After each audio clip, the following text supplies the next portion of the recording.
Mental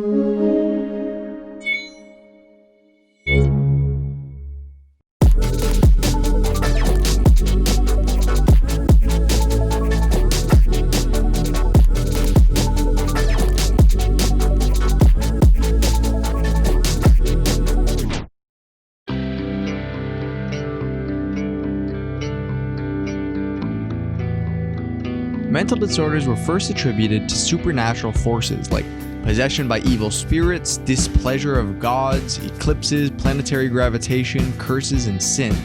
But in recent centuries, a more sophisticated explanation for mental disorders began to develop, namely that they're a type of disease that should be understood in the same way as other illnesses. Proponents of the somatogenic hypothesis argue that mental disorders have physiological causes like illness, genetic inheritance, or brain damage or brain imbalance, and that they can be diagnosed on the basis of symptoms, treated, and sometimes even cured. This position gained considerable credibility in the late 19th century thanks to discoveries about general paresis. General paresis is a disorder characterized by broad decline in physical and psychological functions, culminating in abnormal feelings and behavior, including grandiose delusions and profound depression. The breakthrough in understanding paresis came in 1897 with the discovery that it was actually a consequence of syphilis. But a somatogenic approach can't explain all mental disorders. More than 100 years ago, scholars realized that this approach was not appropriate for the disorder then known as hysteria. Patients with hysteria typically showed symptoms that seemed to be neurological, but with other indications that made it plain there was no neurological cause. Their symptoms, therefore, had to be understood in terms of a psychogenic hypothesis, which holds that the symptoms are caused by psychological processes. Across much of the late 19th and early 20th centuries, the most prominent version of this hypothesis was Sigmund Freud's, which described mental illness as resulting from inner conflicts and the defensive maneuvers to deal with those inner conflicts. More recently, though, psychogenic theories tend to focus on traumatic or stressful experiences, maladaptive learned associations and cognitions, or distorted perceptions. It's important to know that most contemporary psychologists view mental disorders comprehensively through what is called the biopsychosocial model. This is a holistic perspective taking into account psychological processes like stress, trauma, and memories, biological factors like genetics and brain chemistry, but also sociocultural influences like poor living conditions, problematic interpersonal relationships, gender, religious or sexual orientation, race, and culture. Modern theorists have also described mental disorders using a diathesis stress model, with the diathesis creating a predisposition toward mental disorder and the stress providing a trigger that turns the risk into the actual disorder. Imagine someone experiences a traumatic event. We might be tempted to say that the event caused the development of post-traumatic stress disorder, or PTSD, but the trauma was not the only force in play. Some people experience trauma without developing PTSD, and this tells us that trauma will cause PTSD only if other factors are present. What are those other factors? Part of the answer lies in a person's biology. For example, at least one previous study found that people who experience childhood adversity or traumatic experiences during adulthood are at significantly higher risk of developing PTSD if they possess one or two short versions of a gene that regulates the neurotransmitter serotonin. The tendency that they have towards PTSD remains unexpressed until they experience the trauma. This suggests that the development of PTSD might be influenced by the interaction of psychological and biological factors, with one set of factors, the diathesis, creating the predisposition for the disorder, and a different set of factors, the stress, providing the trigger that turns the potential into the disorder. A diathesis is not always a biological vulnerability. Some diatheses may be psychological, like, for example, thinking about life events in a pessimistic or self-defeating way. The key assumption of the diathesis stress model is that both a diathesis and a stress are necessary for the development of a disorder. But even this model may be too simple. Often there are multiple diatheses for a particular individual and a particular mental disorder. Likewise, multiple factors often create the stress, including combinations of harsh circumstances and specific events, like being the victim of a crime or witnessing a devastating accident. For all of these reasons, many researchers adopt a multi-causal model of mental disorders, acknowledging that many different factors contribute to their development. In other words, it's complicated. So what does the term mental disorder actually mean?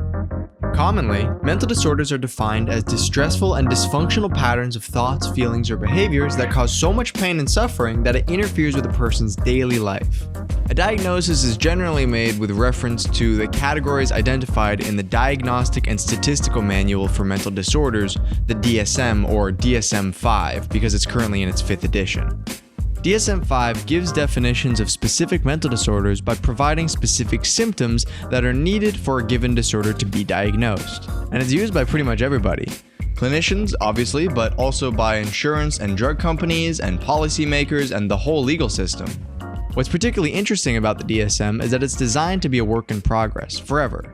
Each new edition incorporates changes based on the latest research, but also how our understanding of mental health and behavior evolves over time. For example, the first 2 editions classified homosexuality as a psychological disorder, and it wasn't until 1973 that was eliminated.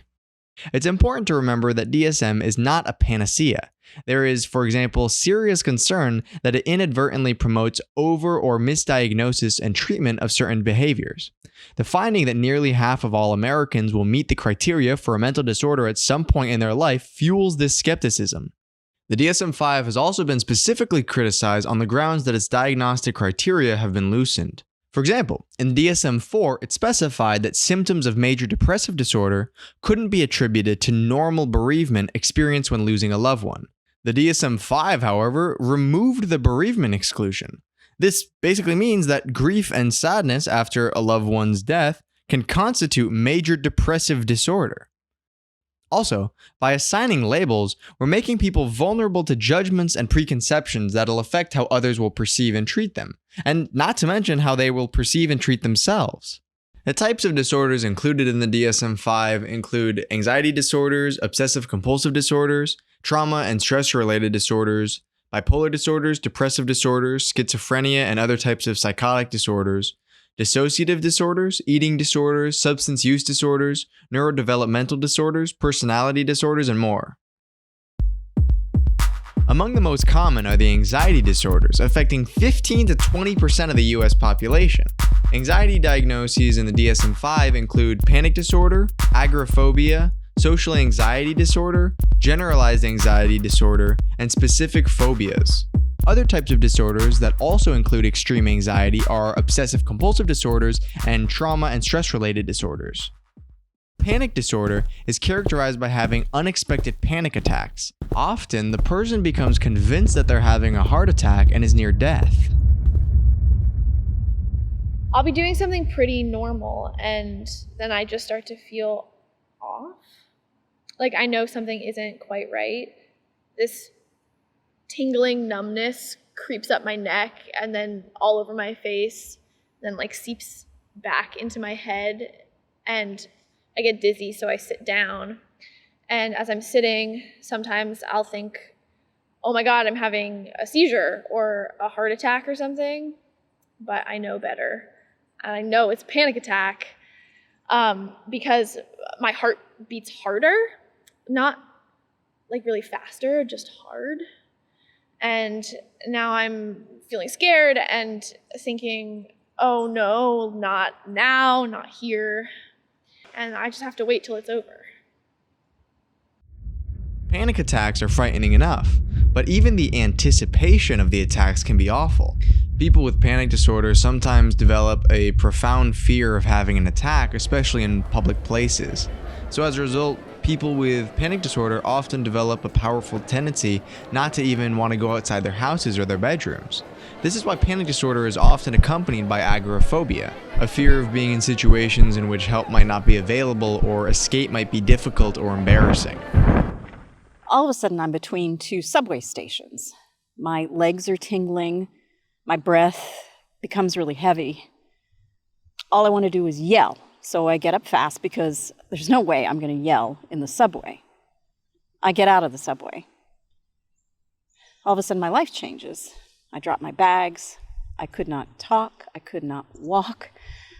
A colleague found me and helped me to the emergency room.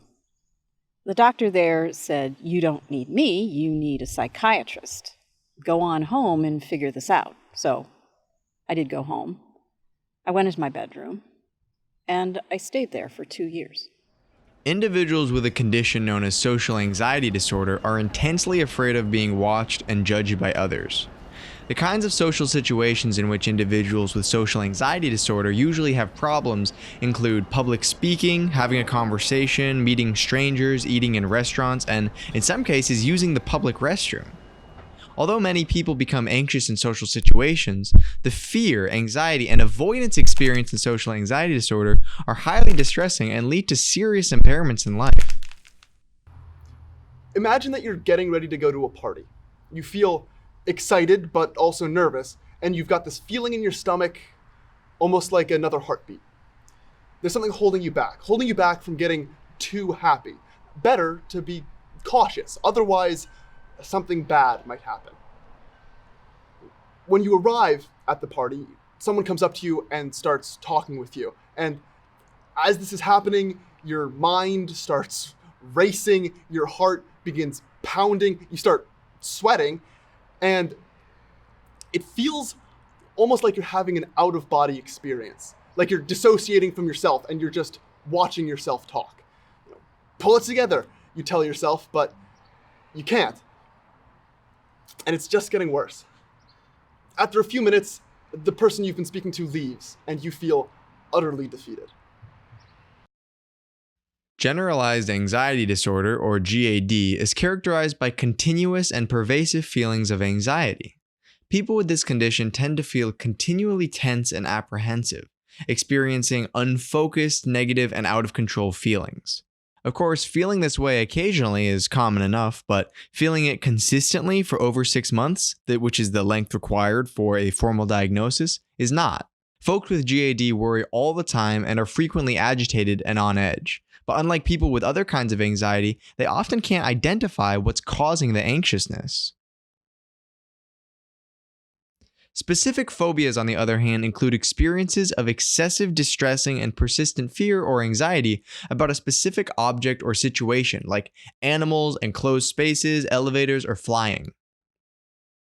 Obsessive compulsive disorder, or OCD, is a condition that used to be categorized as an anxiety disorder, but is now considered complex enough to be in a class by itself. You probably know that the condition is characterized by unwanted repetitive thoughts, which become obsessions, which are sometimes accompanied by actions, which become compulsions. But being neat, orderly, and fastidious doesn't mean that you have OCD. OCD is a debilitating condition whose sufferers take normal behaviors like washing your hands or double-checking that you turned off the stove and perform them compulsively. And they often use these compulsive, even ritualistic behaviors to relieve intense and unbearable anxiety. It was my 8th shower that day, and I still couldn't convince myself that I was clean enough. I counted in my head, 1, 2, 3, 4. I was terrified of germs burrowing into my skin, making their way to my liver, which I was certain would fail, and these images just looped in my brain as I counted. My husband opens the bathroom door. Baby, are you okay? No, I said. I can't get out. I was so ashamed of myself, mostly because I was caught more than anything. And that's the thing about having OCD. It's a disease that demands perfection. OCD afflicts about 2% of the US population sometime in their lives. A striking feature of OCD is how early it often starts. 1/3 of adults with OCD develop their symptoms in childhood, often before age 10. PTSD is a type of trauma and stressor-related disorder that also includes extreme anxiety. With PTSD, the stress that precipitated the disorder is often obvious. A rape, a terrorist attack, a battlefield experience. Its symptoms are classified into 4 major clusters in the DSM-5. One of these clusters involves reliving the event through intrusive memories, nightmares, or flashbacks. The second cluster of symptoms involves avoiding situations you associate with the event, while the third generally describes excessive physiological arousal like the heart pounding, muscle tension, anxiety or irritability, and major problems sleeping or concentrating. I slept in a chair rather than a bed because that made me feel less vulnerable. I slept in clothing rather than undressing because then I was ready. I never felt like there were Viet Cong in the tree line because intellectually I knew I was home and that was a safe place. But in my spirit, in my anxiety, I felt like I was always under a sniper scope. And my adrenaline rush was so high that I could go for a long period of time without sleeping. But that didn't do me any good at all. And finally, there's the fourth major symptom cluster, pervasive negative changes in emotions and belief, like feelings of excessive guilt, fear, or shame, or no longer getting enjoyment out of what you used to. In 2006, I attended a very traumatic and very brutal road traffic collision which resulted in the death of a young man who I couldn't save. I guess, when I put on my firefighting uniform, it was a mask. I would be someone who would show up and be courageous and fearless, able to repress and suppress the powerlessness, the fear, and sometimes terror, grief and sorrow. I was dying inside. Roughly 6% of adults in the United States experience PTSD at some point in their lifetime, with higher rates among people exposed to mass trauma and people whose jobs involve duty-related trauma exposure like police officers, firefighters, and emergency medical personnel. It's important to note that there is considerable comorbidity among these disorders. In fact, more than half of the people with one anxiety-related disorder will at some point also experience another anxiety-related disorder. Still, functional neuroimaging studies show that despite all the disorders having anxiety in common, they are different from each other in terms of their biological underpinnings. Depression is currently the #1 cause of disability and lost workdays, with a lifetime prevalence in the US of 22%. A diagnosis of major depressive disorder is given when an individual has experienced at least 5 signs of depression for more than 2 weeks. These symptoms include not just depressed mood, but also significant weight or appetite loss or gain, too much or too little sleep, decreased interest in activities, feeling worthless, fatigued, or lethargic, and difficulty concentrating or making decisions. Plus, for a diagnosis, these symptoms need to cause the person or others around them prolonged distress. 8th grade was hard. I was irritable, angry at the universe, and at myself mostly. The thoughts in my head were awful, self-loathing, and hateful. I cried almost every day at the littlest things, and I felt nothing. I would have happily stopped existing. My friends, family, nobody knew anything was wrong with me until maybe a year and a half ago, when I decided to tell them that I had been living with dark thoughts and self-loathing for maybe all of my adult life. Saying I'm fine and not addressing it, not letting anybody in. I've sort of realized it's like putting plaster over cancer.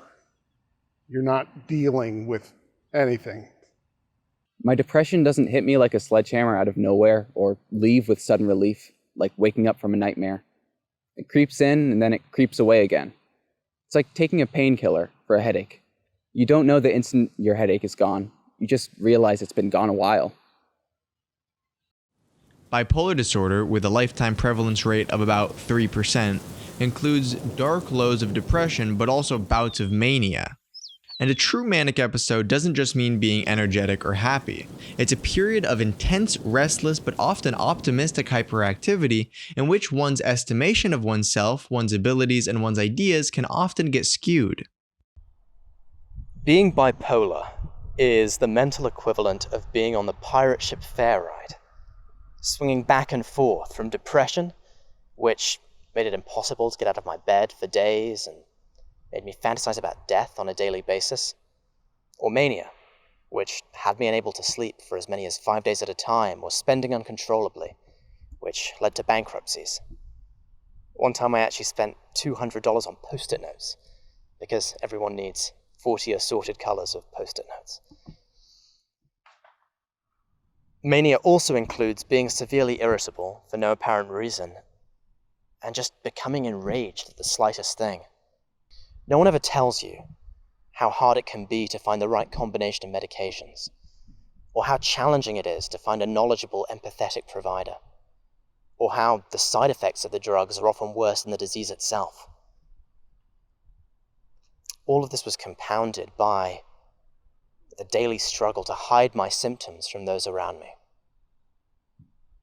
For both those with depression and those in a depressive phase of bipolar disorder, the extreme emotional pain they experience can feel unendurable. Because of this, depression is the main driver behind suicide, which now claims over 1 million lives every year worldwide. I remember lying in bed one morning and I was overwhelmed because I was trying to remember what feeling happy felt like, and I couldn't remember. And I thought to myself, there's no point in living if I can't actually remember how to be happy anymore. I'd had suicidal thoughts before, as most people who suffer from depression do. But I always knew I'd never really go through with it because of the pain it would cause the people close to me. But that morning, as I was lying in bed, depression had completely taken over my thoughts. It had manipulated and lied its way into making me think that ending my own life was not just best for me, it was actually best for everybody else around me, because that's what depression does. I called my mom that morning, not because I needed help. I thought I was beyond help, but because I thought that day I was going to take my own life, and I called her to hear her voice one last time. I think by the tone of my voice, by the things I was saying, she knew something really serious was up, and the love in her voice, she managed to bring me back for a few seconds and suggested that together we get me some help, and that was really all I needed.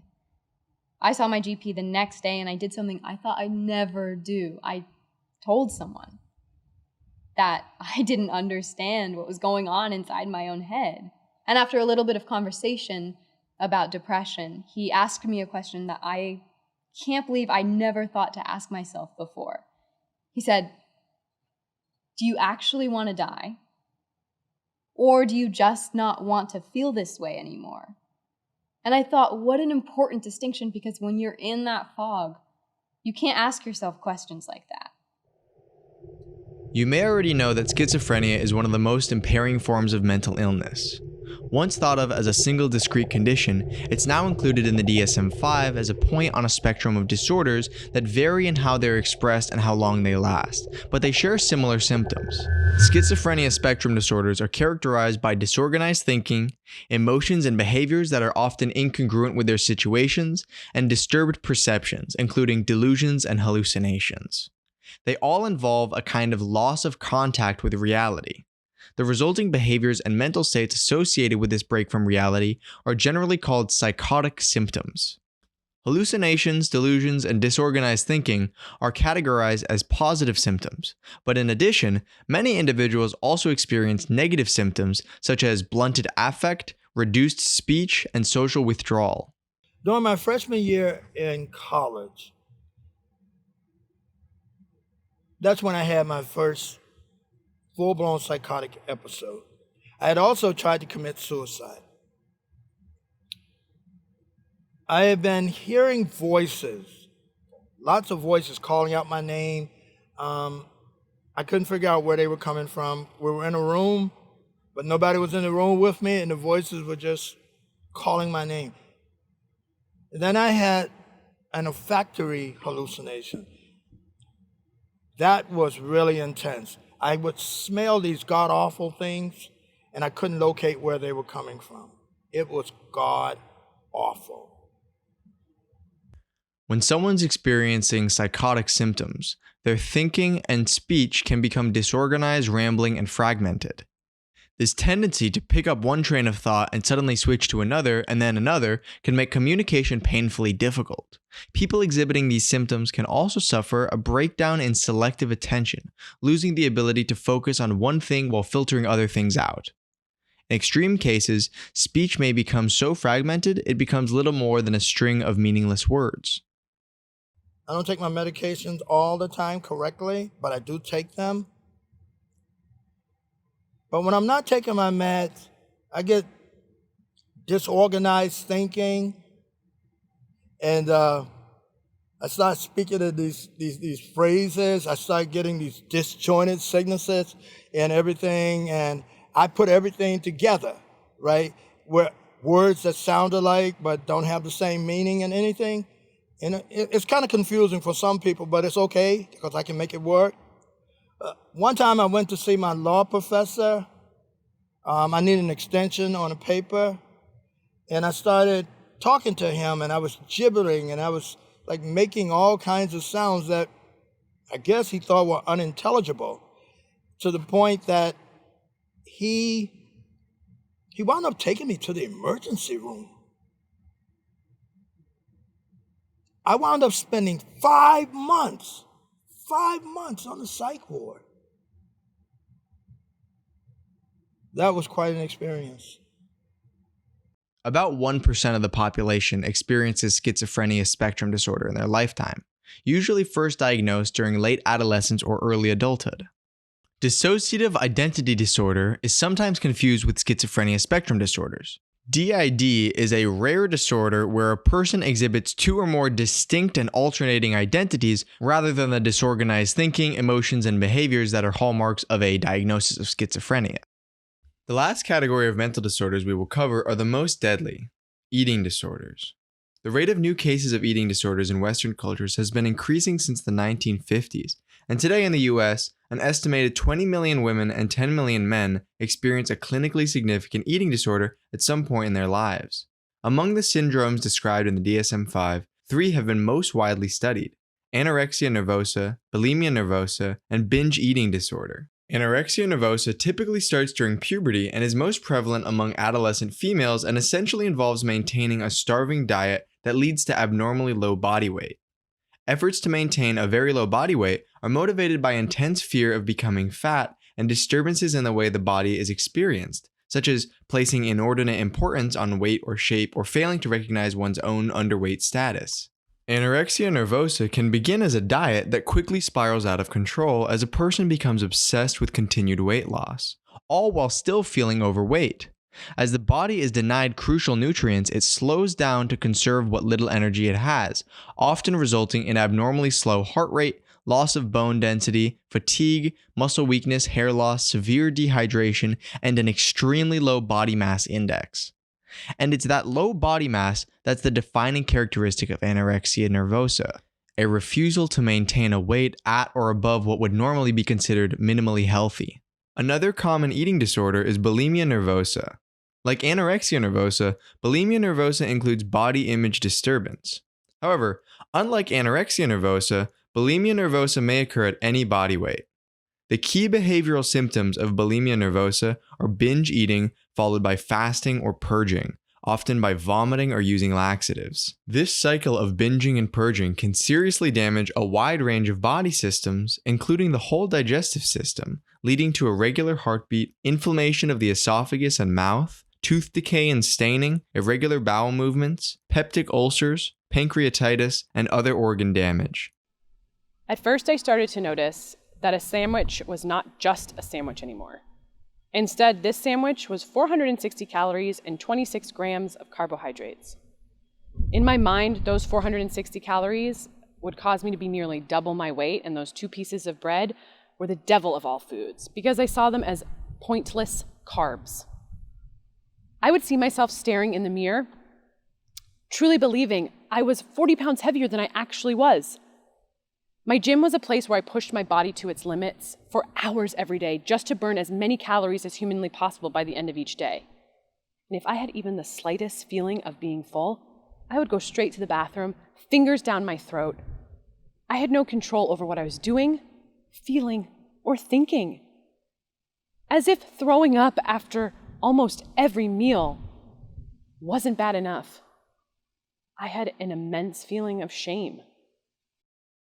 The DSM-5 added a third category called binge eating disorder, which is marked by significant binge eating, followed by emotional distress, feelings of lack of control, disgust, or guilt, but without purging or fasting.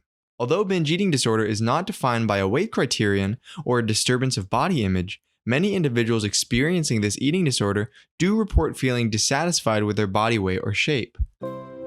Though both genders are affected, rates of eating disorders are higher among women than men. It's important to understand that gender is not the cause of mental illness, though differing demands placed on males and females by society and their culture can influence the development and course of a disorder. OCD has an earlier age of onset in boys than girls, with most people being diagnosed by age 19, and women are at a higher risk for developing an anxiety disorder, depression, and PTSD compared to men. Further, while men and women experience many of the same mental disorders, their willingness to talk about their feelings may be very different.